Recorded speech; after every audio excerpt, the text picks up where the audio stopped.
இன்றைக்கி வந்து வெரைட்டியாக ஒரு சட்னி அரைக்க போகிறோம். எண்ணெய் நான் 2-3 ஸ்பூன் அளவுக்கு எண்ணெய் ஊற்றி விட்ருக்கேன். ஓகே. ஒரு 2 பெரிய வெங்காயம் எடுத்து அரைஞ்சி வச்சுருக்கேன். நான் வந்து இப்போ ஒரு சேலஞ்ச் பண்ண போகிறேன். என்ன தெரியுமா, 30 நாளைக்கு 30 வகையான சட்னி அரைக்க போகிறேன்.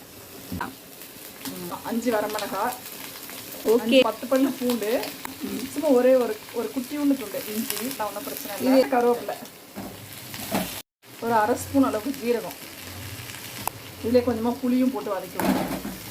இந்த அளவுக்கு வதங்கினா போதும். அடுப்பை ஆஃப் பண்ணிவிடுங்க. ஆற வச்சுட்டு அரைச்சிடலாம். மிக்ஸி ஜாரில் போட்டு தேவையான அளவு உப்பு போட்டு விட்ருங்க. அரைச்சிட்டு வந்துடலாம். அந்த வானலியை சுட வச்சுட்டு கொஞ்சமாக ஒரு 2 ஸ்பூன் அளவுக்கு எண்ணெய் ஊற்றி விட்ருங்க. 1/2 ஸ்பூன் அளவுக்கு கடுகு போட்டு பொரிஞ்ச உடனே அடுப்பை ஆஃப் பண்ணிவிட்டு கொஞ்சம் பெருங்காயத்தூள் போட்டு வச்சு சட்னி அந்த தாளிச்சம் பார்த்திங்களா, அதோட ஒன்றா ஊற்றி விட்ருங்க. இந்த சட்னி வச்சு